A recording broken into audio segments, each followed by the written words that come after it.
ನಾವು ಒಬ್ಬ ವ್ಯಕ್ತಿಯ ಪರವಾಗಿ ಮಾತಾಡಲಿಕ್ಕೆ ಬಂದಿಲ್ಲ. ಬದಲಾಗಿ ದಶಕಗಳ ಕಾಲ ಸುದೀರ್ಘವಾಗಿ ತನ್ನ ಬೆವರನ್ನು ಸುರಿಸಿ ರಾಜ್ಯಾದ್ಯಂತ ಪಕ್ಷ ಸಂಘಟನೆ ಮಾಡಿ ಪಕ್ಷಕ್ಕಾಗಿ ಹಗಲಿರುಳು ಶ್ರಮಿಸಿರುವ ನಜೀರ್ ಅಹಮದ್ ಸಾಹೇಬರು ಅವ್ರಿಗಾಗಿರುವ ಅನ್ಯಾಯದ ವಿರುದ್ಧ ಧ್ವನಿ ಎತ್ತಲು ಹಾಗೂ ಕಾಂಗ್ರೆಸ್ ಪಕ್ಷದ ವರಿಷ್ಠರು ನಜೀರ್ ಅಹಮದ್ ಸಾಹೇಬರ ಮೇಲೆ ಬಂದಿರತಕ್ಕಂತಹ ಆರೋಪಗಳನ್ನು ಮರುಪರಿಶೀಲನೆ ಮಾಡಿ ಅವರಿಗೆ ನೀಡಲಾಗಿದ್ದ ರಾಜಕೀಯ ಕಾರ್ಯದರ್ಶಿಗಳ ಮುಖ್ಯಮಂತ್ರಿಗಳ ರಾಜಕೀಯ ಕಾರ್ಯದರ್ಶಿಗಳ ಹುದ್ದೆಯನ್ನು ಮರುನೇಮಕ ಮಾಡಲು ಅವರಿಗೆ ಮಾಧ್ಯಮದ ಮುಖಾಂತರ ಮನವರಿಕೆ ಮಾಡಲು ನಾವು ಇವತ್ತು ತಮ್ಮ ಮುಂದೆ ಬಂದಿದ್ದೇವೆ ಬಂಧುಗಳೇ. ನಜೀರ್ ಅಹಮದ್ ಸಾಹೇಬರು ಮೂಲತಃ ಕೋಲಾರ ಜಿಲ್ಲೆ KGFನವರಾಗಿದ್ದು ಅವರು ಸಣ್ಣ ವಯಸ್ಸಲ್ಲೇ ವಿದ್ಯಾರ್ಥಿ ಜೀವನದಲ್ಲೇ ಅವರು ರಾಜಕಾರಣಕ್ಕೆ ಬಂದವರು. NSUಯಲ್ಲಿ ವಿದ್ಯಾರ್ಥಿ ಜೀವನದಲ್ಲಿ NSUಯಲ್ಲಿ ಕೆಲಸ ಮಾಡಿದ್ದಂಥದ್ದು.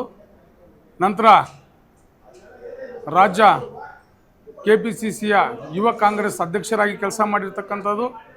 ಸರ್, ಕೋಲಾರ ಜನತೆಗೆ ಒಂದು ಒಳ್ಳೆ ಆಫರ್ ತಂದಿದ್ವಿ ಸರ್. ಕೇವಲ 599 ರೂಪಾಯಿಗೆ ಒಂದು ಥಿಯೇಟ್ರು, ಒಂದು ಡೆಕೋರೇಷನ್, ಒಂದು ಟೆಡಿ, ಒಂದು ಫ್ಲವರ್ ಬಕ್ಕೆ ಇಷ್ಟು ಕೊಡ್ತೀವಿ ಸರ್. ನಮ್ಮಲ್ಲಿ bride to be, mom to be, wedding anniversary, birthday ಎಲ್ಲಾ ತರ ಹ್ಯಾಪಿ ಮೂಮೆಂಟ್ಸ್ ಸೆಲೆಬ್ರೇಟ್ ಮಾಡ್ಕೋಬಹುದು. ನಮ್ಮ ಅಡ್ರೆಸ್ ಬಂದು Kolar MG road near Axis bank opposite building.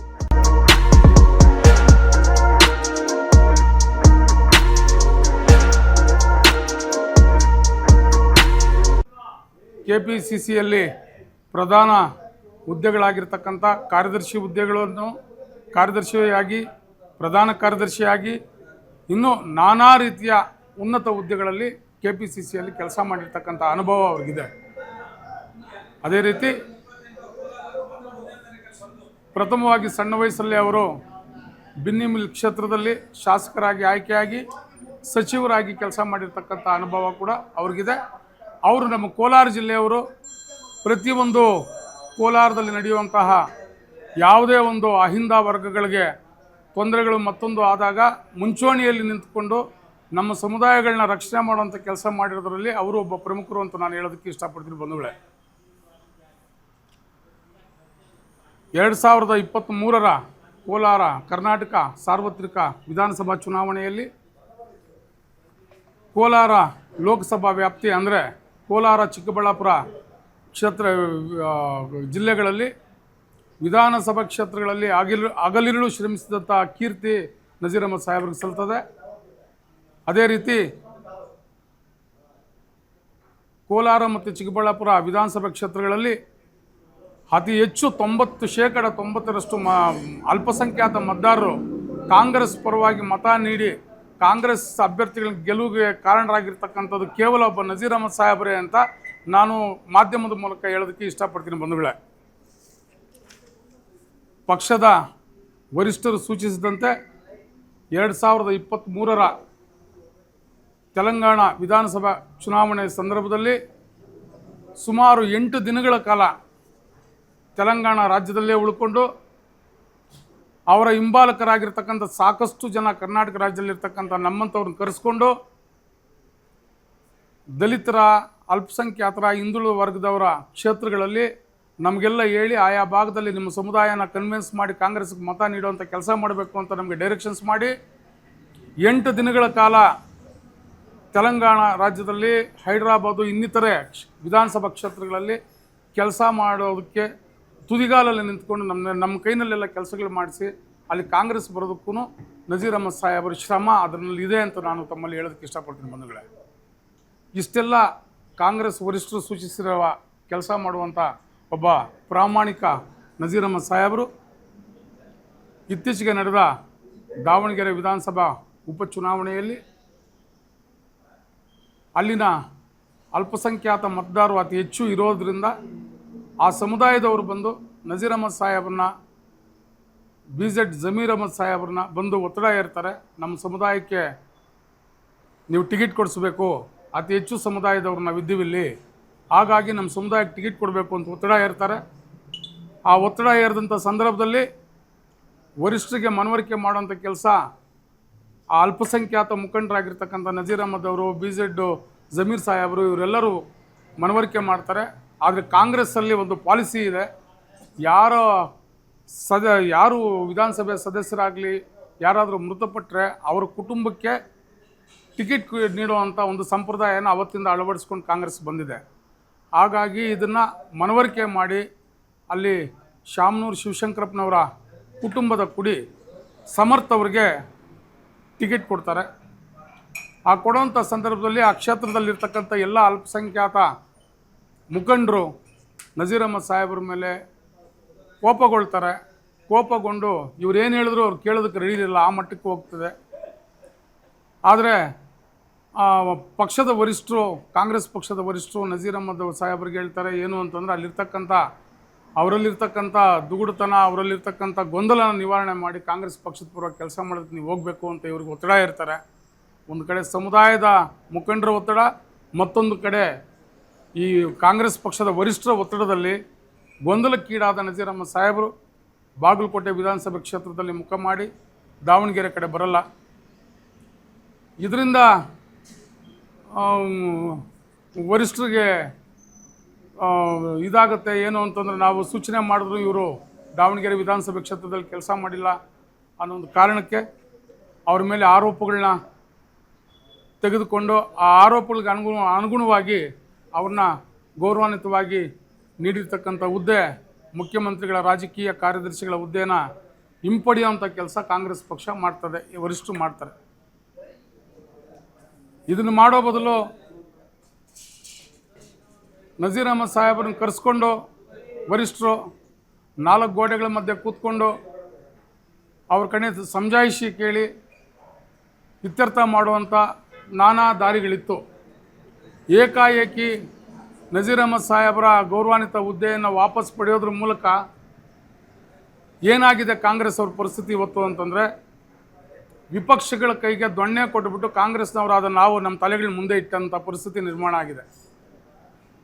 ನಾನು ಯಾಕೆ ಈ ಮಾತು ಹೇಳ್ತಾ ಇದ್ದೀನಿ ಅಂತಂದರೆ, ಭಾರತ ದೇಶದಲ್ಲಿ ಕರ್ನಾಟಕ, ತೆಲಂಗಾಣ, ಹಿಮಾಚಲ ಪ್ರದೇಶ ಮತ್ತು ಅಂದರೆ ಸಮ್ಮಿಶ್ರವಾಗಿ ಕೆಲವು ರಾಜ್ಯಗಳು 7 ರಾಜ್ಯಗಳು ಬಿಟ್ಟರೆ ಉಳಿದಂತೆ ಎಲ್ಲೂ ನಮ್ಮ ಕಾಂಗ್ರೆಸ್ ಪಕ್ಷ ಇಲ್ಲ. ಕಾರಣ ಏನು ಅಂತಂದರೆ BJP ನಮ್ಮ ವಿರೋಧ ಪಕ್ಷವಾಗಿರ್ತಕ್ಕಂಥ BJP ಮತ್ತು ಮಿತ್ರ ಪಕ್ಷಗಳೇ ಎಲ್ಲ ರಾಜ್ಯಗಳಲ್ಲಿದೆ. ಕಾಂಗ್ರೆಸ್ ಪಕ್ಷ ಇಂಥ ಸಂಕಷ್ಟದಲ್ಲಿರ್ತಕ್ಕಂಥ ಸಂದರ್ಭದಲ್ಲಿ ಇಂಥ ಗೊಂದಲದ ಶಿಸ್ತು ಕ್ರಮ ಬೇಕಾಗಿತ್ತೆ ಅಂತ ಹೇಳ್ಬಿಟ್ಟು ನಮ್ಮ ವರಿಷ್ಠರಲ್ಲಿ ನಾನು ಮಾಧ್ಯಮದ ಮುಖಾಂತರ ನಾನು ಕೇಳ್ಕೊತಾ ಇದ್ದೀನಿ.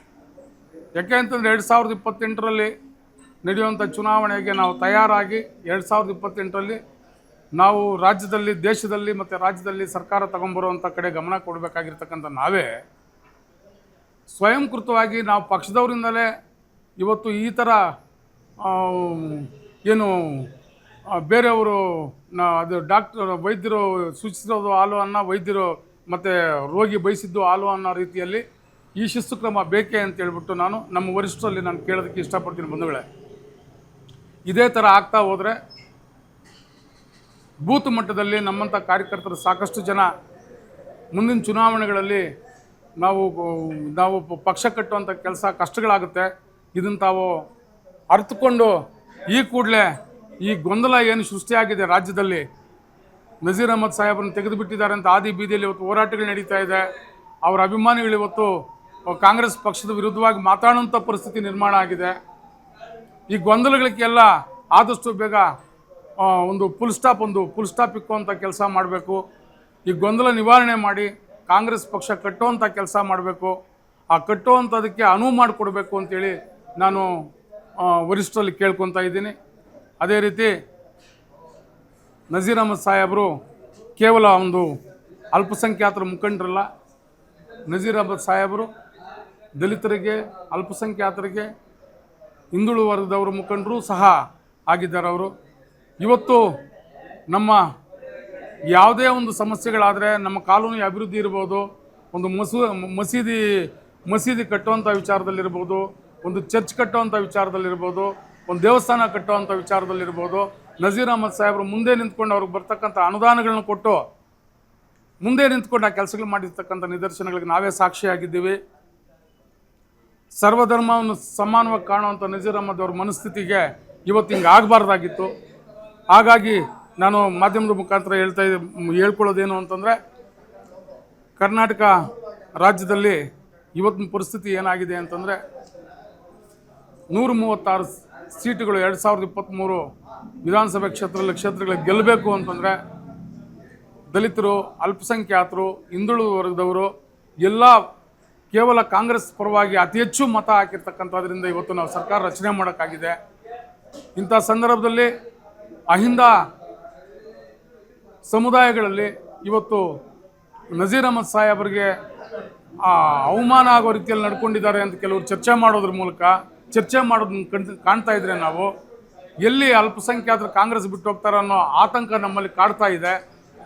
ಹಾಗಾಗಿ ದಯವಿಟ್ಟು ಕಾಂಗ್ರೆಸ್ ಪಕ್ಷದ ವರಿಷ್ಠರು ನೀವು ಆದಷ್ಟು ಬೇಗ ಈ ಗೊಂದಲ ಏನಿದೆ ಈ ಗೊಂದಲ ನಿವಾರಣೆ ಮಾಡಿ, ನೀವು 4 ಗೋಡೆಗಳ ಮಧ್ಯದಲ್ಲಿ ಕೂತ್ಕೊಂಡು ತೀರ್ಮಾನ ಮಾಡಿ ಕಾಂಗ್ರೆಸ್ ಪಕ್ಷ ಕಟ್ಟುವಂಥ ಕೆಲಸಕ್ಕೆ ನೀವು ಅನುವು ಮಾಡಿಕೊಡ್ಬೇಕು ಅಂತ ಹೇಳ್ಬಿಟ್ಟು ಮಾಧ್ಯಮದ ಮುಖಾಂತರ ನಾನು ಹೇಳ್ತಾ ಇದ್ದೀನಿ. ಬಂಧುಗಳೇ, ಸ್ವತಂತ್ರ ಬಂದಾಗ್ಲಿಂದ ಇದುವರೆಗೂ ಕಾಂಗ್ರೆಸ್ ಪಕ್ಷ ದಲಿತರು, ನಾವು ಮತ್ತು ಅಲ್ಪಸಂಖ್ಯಾತರು, ಹಿಂದುಳಿದ ವರ್ಗದವರು ಕಾಂಗ್ರೆಸ್ ಪರವಾಗಿ ಮತ ಹಾಕ್ಕೊಂಡ್ಬಂದಿರ್ತಕ್ಕಂಥದ್ದು ಸತ್ಯನೇ, ಅದರಲ್ಲಿ ಎರಡನೇ ಮಾತಿಲ್ಲ. ಆದರೆ ಕಾಂಗ್ರೆಸ್ ಪಕ್ಷ ಅದೇ ರೀತಿ ನಮಗೂ ಸ್ಥಾನಮಾನಗಳು ಕೊಟ್ಟು ನಮಗೂ ಗೌರವಾನ್ವಿತವಾಗಿ ನಡೆಸ್ಕೊಂಡಿದೆ. ಅಕಸ್ಮಾತ್ ನಡೆಸ್ಕೊಳ್ಳಿಲ್ಲ ಅಂತಂದರೆ ಕಾಂಗ್ರೆಸ್ ಪಕ್ಷದಲ್ಲಿ ಯಾರೂ ಅಹಿಂದ ವರ್ಗದವರು ಉಳಿತಾ ಇರಲಿಲ್ಲ. ಇವತ್ತು ಕಾಂಗ್ರೆಸ್ ಪಕ್ಷದಲ್ಲಿ ಅಹಿಂದ ವರ್ಗಗಳು ಉಳಿದಿದೆ ಅಂತಂದರೆ ಕಾಂಗ್ರೆಸ್ ಪಕ್ಷ ಕೂಡ ಅದೇ ರೀತಿ ಗೌರವಾನ್ವಿತವಾಗಿ ನಡೆಸ್ಕೊತಾ ಇದೆ ಅಹಿಂದ ವರ್ಗಗಳನ್ನ.